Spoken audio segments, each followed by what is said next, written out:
Erica. Do you remember Erica? I remember Erica. Erica was one of our twin moms that we got to check in with to see how her pregnancy was going. And that was a while ago, 3 years ago. Don't know what happened. Like genuinely, when you just said 3 to me, I feel like something weird happened. Like I lost 3 years of my life. What was I doing for 3 years? You've been raising children. What happened? My kids were 13. Not much has changed with them. I got to be honest. But then you, of course, decided to roll those dice again. Luckily, you didn't have twins again. Or unluckily, did you want twins again? No. That was like the first question I asked. I was like, is it twins? And she's like, no, there's just one. I was like, good, because I know the chances of us having twins again are pretty high. And she's like, no, there's just one. And I was like, every ultrasound after that, I made him check. I was like, there's just one, right? That one was hiding up until delivery day. And you're like, could you just double check? Could you just, while you're there? Just make sure no one's hiding in there. Oh my gosh. So how have the 3 years been? Did you have your terrible twos, which honestly, not everybody does. So I'm curious, as an experienced mother, because you have an older child and then you had a baby, were maybe the twins more tolerant? It's hard because when we went through 2 with our singleton, it was just her. So there's nobody to ag her on or anything. We didn't have to baby proof anything. It was just, she wasn't she didn't go through terrible 2s. Terrible 3s were another story. But 2s were not bad for her. But then all of a sudden, it's like we have to baby proof everything. We have to mount things to the walls. Nothing is safe. The bedroom is basically their beds at this point because they've managed to turn everything into a climbing apparatus. They move their toy box into our living room and they use it to climb up and get stuff off the counter, like the Aquaphor, which they cover themselves in. So it's good moisturizing. Yes. They figured out how to move the couch to do that. Like if they can figure out how to stand on something, they've done it. Nothing is safe. That's the rule with them at this point. How have you been managing that with an infant, though? Yeah. You don't know. You're not. It's a pandemic, so we were actually within the first week. In 1 week, I found out I was pregnant. I was then the twins and I were exposed very early on to COVID. So then we were quarantined for 2 weeks together. And I was dealing with morning sickness. And then it also when my daughter started virtual school. So all within 1 week. And it's just been a blur this year because we've also, in all of that, we've also moved again. We bought a house, which I don't recommend doing in a pandemic, but why not? We moved and then we've also made the decision to homeschool as well. So we also started that. So it's just been like, I honestly don't know where this year went. Like, okay. I know everybody lost a year. Does everybody that's watching this, do you guys feel like you lost the year too? But the move, the pregnancy, girl. And twin toddlers is what I see statues of you all over the country. So at some point. No, like we were the parents that like, we're never going to let our kids watch TV early on. We're not going to do that. But the moment we moved and things started getting real, it's like, okay, let's watch Baby Shark one more time. We've seen the movie Cars like daily. It's just kind of like at this point, #pandemic parenting. That's just what I say. Just like it's what you got to do. What you got to do to get through. Honestly, I think that there's the majority of people let down their own personal expectations. I don't think it's just you. I think we've all made compromises that we said we would never do in our life. I said I would never let my daughter dye her hair. The flaming ginger, beautiful ginger. She dyed literally half of her head black. That's awesome. Like, no. It washes out. It washes out. It hasn't washed out yet. She looks like some kind of evil villain from a Batman movie. See, that's just cool. I was the kid who did that though. Like I drove my mom insane, dyeing my hair. Like she cut a deal with me when I turned 18 or 18, 20 that if I stopped dyeing my hair weird colors, I could get a tattoo. So that was That's a good one. so I don't mind the weird colors. I mind the lying about it being washing out. I actually am fine with the dyeing, but she has such a unique color that right. No, it is. Why would you do that? No, people die for that. We had when she was little, we had a friend came over and said, "Oh my gosh, that's the most beautiful color. Can I have a piece to give to my colorist?" I was like, "Absolutely, you can." So she chopped off a girl. I was like, "Here you go." And then I said, "This is actually a really smart thing. Is if I take a curl and put it in a bag, she could then match her own color at That's some a really point good down idea. the line." So my daughter's like, "Why do you have a bag of my hair?" I'm like, "Anna, it's a long story." I was like, "You'll thank me sometime." Yeah, like I at this point I have no clue what my natural color is. Yes, me neither. I want to know though. I'm curious, but I don't think I have a natural color anymore. I I think don't think forensic people could figure it out at this point. you'll depend on your kids to tell your genetics, what you might have had, what the chances are. So how old is the teeny tiny baby now? She's 4 months. Girl. And it's been interesting with the twins because we really thought that our Mia, our girl, would be just she's our mother. She's like super caretaker kind of kid. If you're laying down on the couch, she covers you up with a blanket and gives you a doll. So we just thought she would be all into this. And that my son, who's a big mama's boy, and just rough and tumble would just be a disaster. But it's been completely opposite. My daughter has very little interest in her, but my son, anytime he sees her in the morning, he goes, "Oh, Maggie Moo, I love you." And he gives her a sweet kiss and he's gentle with her and he holds her and he plays. It's just so bizarre, but it's cute, but it's just like totally not what we expected. But she's super chill. I just figured like God knew what he was doing in making her chill and dealing with those two. Like if I had a super needy, crazy baby, I'd be committed at this point. So she's just sounds like a good idea to a lot of people. Yeah. I mean, the being committed sounds like a vacation for a lot of classes. And just, I alone time. Oh my gosh! So a family of 6 now. What are you driving? We are driving a Honda Odyssey, and I love it. Good. Great choice. It works very well. We have 2 seats in the back. The twins, they're in the very back. And then baby and my oldest are in the captain seats. It works quite nicely. How did you decide who was going to sit where? I think it just became about really what was going to be easiest for the new baby, and having her right there would be easiest. So then it was just kind of like, we'll put the twins in the back. Also, it kind of removes their noise level just a little bit from the very front. So, and my daughter didn't want to sit by either one of them. So she wanted the oldest. She wanted her own seat, her own space. That's actually really good. You got lucky that you had a bonus child, because then there'd be a 20 fighting for that chair. Yeah. Oh my gosh. So, how have your expectations of being a twin parent? Like, you knew it was going to be tough. We all know it's going to be tough. But was it as tough as you thought it was going to be? You got to take, unfortunately, the pandemic out of the equation, because that is not fair. Not fair to add that in. Up until the pandemic time, do you think it was easier than you thought, more difficult, or pretty much exactly what you expected? I thought it was probably a little bit more difficult because our situation has just been so weird because we've moved a lot. Even in their short amount of life, they've moved quite a bit. So adding on all the moving, and then they both got RSV at 6 months. And my daughter ended up in the hospital for about 3 or 4 days with it. Oh, mama. Which having 2 babies that sick was just an eye opener. And then also around that time, they were both diagnosed with my husband's genetic condition that he has, HHT, which was kind of a shock that both of them had it. We were certain my son did, but my daughter, she's completely asymptomatic. But since then, she started having symptoms.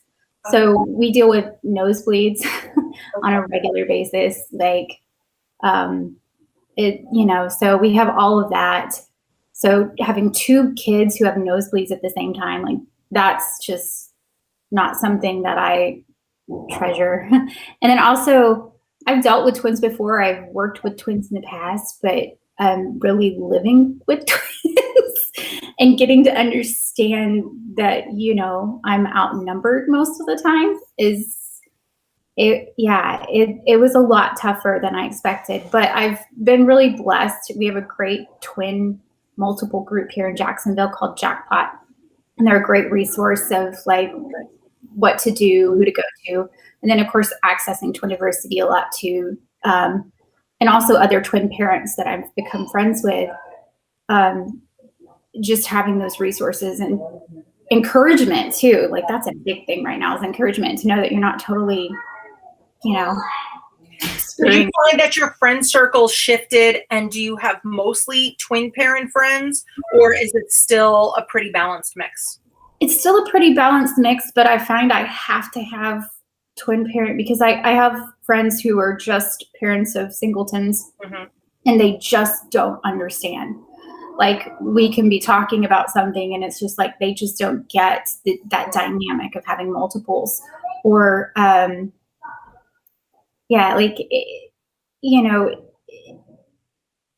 let's go do things, and it's like it's different. I mean, you may have two kids close in age, but it is not the same thing as having twins or triplets or any type of multiple. It's just not. It's a completely different ball of wax. There's a totally different dynamic. Yeah. And so I find I have to have other twin parents to kind of balance that out, that who say, yeah, it is different. And make sure, you're just not being extra or dramatic or whatever. Oh, we're always extra dramatic, but that's okay because I think singletons will always think we're being dramatic. But at this point, you just have to kind of give into it that, we're drama queens. That's exactly what our problem is. What is your big takeaway when you meet somebody when the world opens up again and you're in the supermarket and you're pushing your 100 children around? What's going to be the one thing that you're like, listen, twin mom, listen, twin dad, this is really important. What is your big tip? Like, what have you learned most or a regret that you have that you would pass on to somebody else? I think that my big kind of tip or encouragement is that it's okay. Like I think that, if you have a singleton first, especially you think and then when you have twins and you're like, this is just not going how I thought it would, and you feel like your kids are going to end up on America's Most Wanted someday, that no, they're not. It's okay. It's just different, and that's okay that it's different. And it's okay if you feel that your singleton parent friends don't understand you, or that even your family sometimes doesn't get what it's like to travel or be around having those two kids. Because I don't think that our families kind of understood until they came to stay with us recently because of the baby, and they kind of got an eye opener big time into that twins are just different. And so that it's okay that people don't understand, and it's okay that you're just kind of sometimes making it up as you go along, because this is something completely different. It's not necessarily the norm, and give yourself a large amount of grace, especially like now. I think that's like huge. I think just give yourself grace and give yourself room to, figure it out, because that's what we've been doing. I mean, we take the advice from our other multiple friends, parents, and we do what we can, and then we kind of make it up as we go. You have to. You have to make it up as you go, because there's no, especially now. I mean, I hate to say it. I always knew, obviously, starting Twiniversity, that this was going to be kind of, that we were on to something different. And I always knew how isolating it felt if you didn't have twin friends. We're really lucky that we had twin clubs in our own backyard there. But I always said, like, there's got to be a way to connect people. And that was, there's a lot of parts of why I started Twiniversity, but that was a huge one because you got to depend on people. And Right. knowing those twin moms really does, it makes everything feel a little bit more normal. Yeah. You're like, what? You just fished poop out of the tub too tonight? That's amazing. I did too. I didn't know that was a thing. What? You have to have a sock song, like, to get everybody to put on their socks at the same time. It's like this. I feel like you're running a preschool, and we didn't ask to be teachers. Like, that's just what it is when you are a parent of 20s. It's crazy. But is there anything that you're going to do that you learned from being a parent of twins for the new bean? Like, is there, like, are you like, I thought we weren't going to be a TV family. Now I'm realizing that Cars isn't the devil. Yeah. Are there new things? I think, we're just gonna go more with the flow. I think, when you have that first kid and it's a singleton, like you're what to expect when you're expecting and you're doing all the, and then now with the twins, and it was just so different that I think we're just gonna kind of like a little bit more just like, okay, whatever. Like, so this is, TV is on. Okay, that's fine. They're eating, goldfish for breakfast. Sure, all right, that's fine. It works. I mean, yeah. I think we've just decided that our kids are happy. They're fairly healthy, and they're for the most part well adjusted. I mean, we're still working on things, but I think we just kind of like, okay, The well adjusted gets done over 20 years. I don't think that that's a 3-year-old thing. I think that it takes a long time to become well adjusted, and there's going to be a lot of bumps in the road. Do you think that their life is going to be different because of this pandemic, and not just because the world is going to change, but do you think that so far they've had a different experience of being raised till 3 than your daughter did? I think so. We've had to quarantine a lot because of me being pregnant, and then my daughter ended up in the NICU for about a week after. So we've done a lot of quarantining. Okay. And we've had to cancel plans last minute, and so, I mean, we're fortunate that we're in Florida, and it's our restrictions here are a lot more lax than like say where you are. I know, but we have a big backyard. We have a little bit more sun right now than everybody, so that's helpful. But still, we've been really confined to home. It's like either home or church. Those are really the occasional once or twice we've gone out to eat for special occasions, but we eat outside. It's very open, but yeah, I think that it's going to be different. They don't know what it's like to do all this other stuff that my daughter grew up doing. And they see people with masks now everywhere they want to go. They want to wear a mask. They think that's the normal for them right now. That's everybody wears a mask, and they want to wear a mask.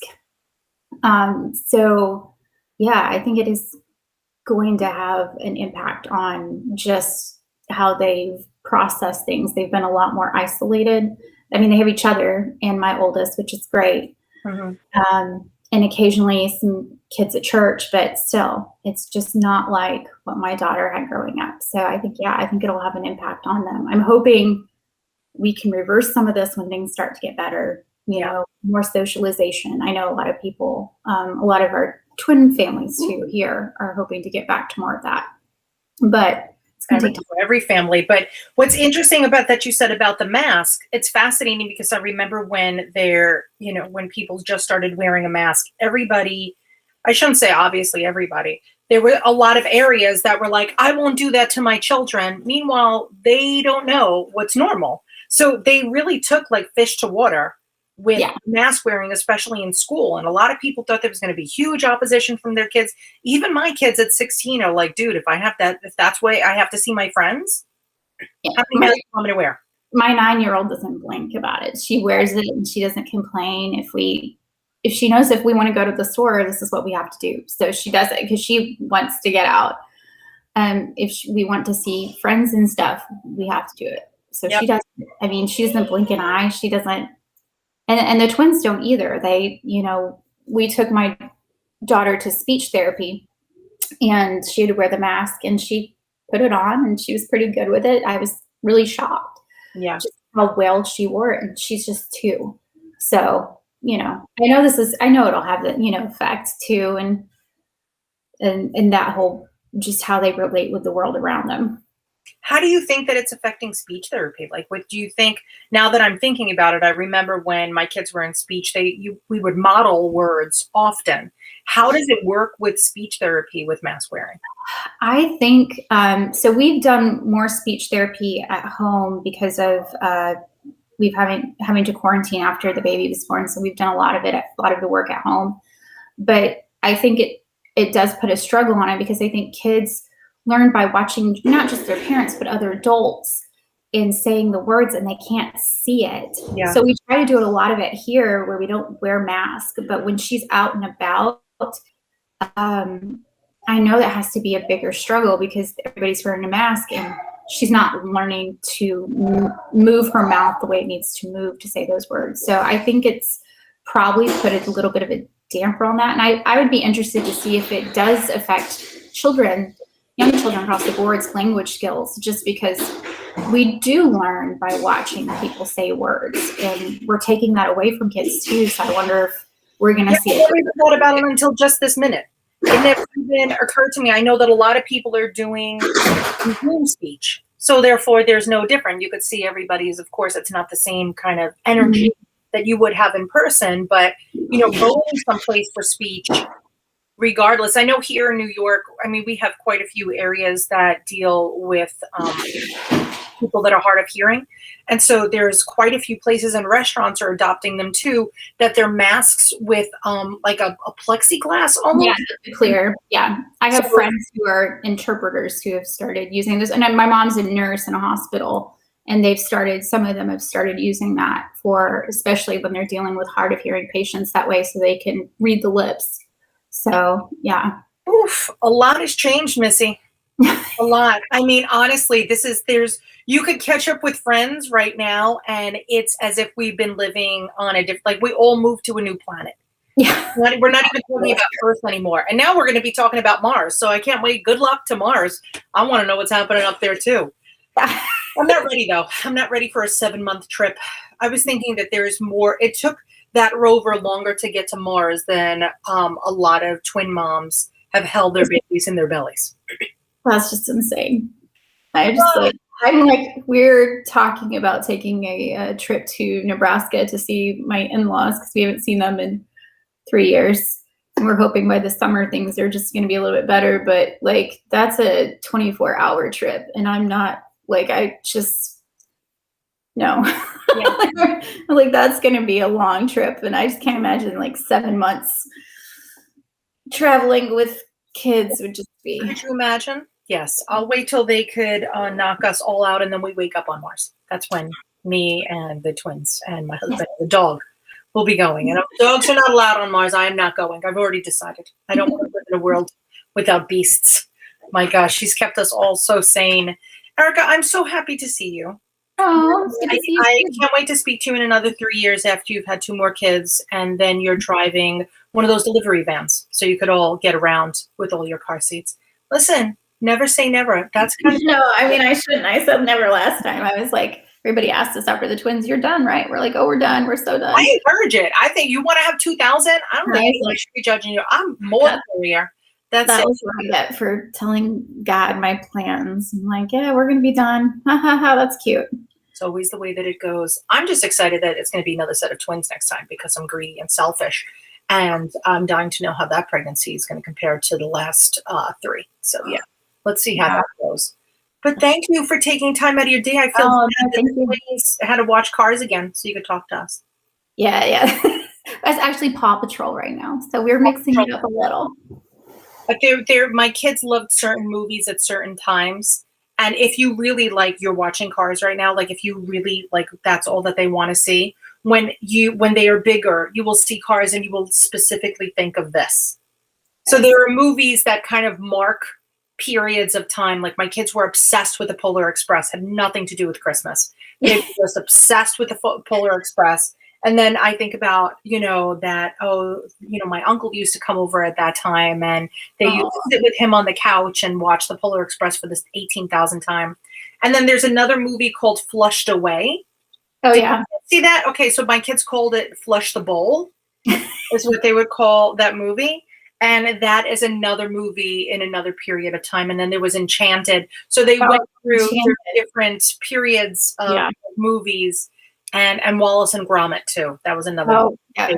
The Case of the Were-Rabbit. Only that movie. Not any other Wallace. Other ones, of course.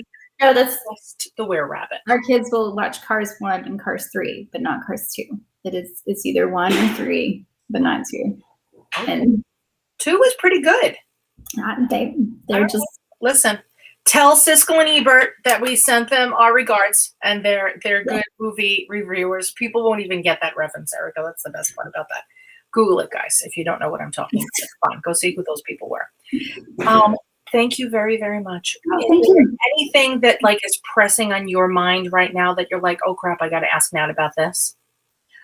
I don't think so. I mean, I'm pretty good about being on the board and asking stuff. So you could ask me anytime. By the way, I didn't go anywhere. While you may have traveled 18,000 different homes, I have not moved from this chair. I may have painted a little bit, but that's about it. This is the last move too. I say that too. I'm done moving. Don't worry about it. You're a pro at moving. You go anywhere. Maybe go up to Nebraska full time. Although I would definitely prefer your weather. I'm staying. This is it's 79 degrees today, not to brag, and sunny. I'm perfectly content where we're at right now. Yeah, my in-laws right now are in South Florida, and so while Texas and us were getting all that snow, and there was that trail of snow, my mother-in-law's like, well, you could have driven down with us. Where are we going? Yeah, don't rub it in. Or she'll FaceTime me, and she's like, it's not that nice out today. It's, it's 76 right now.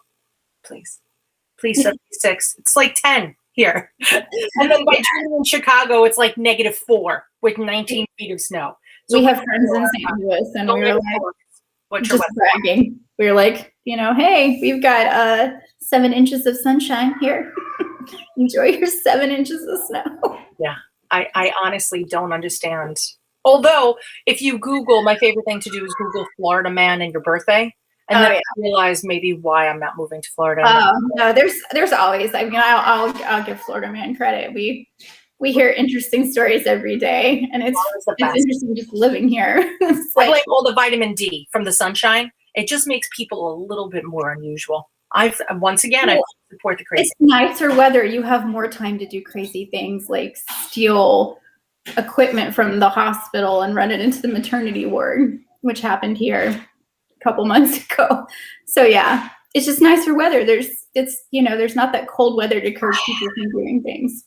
Oh my gosh. Yeah. Okay. I'm coming down. I'm getting in a car.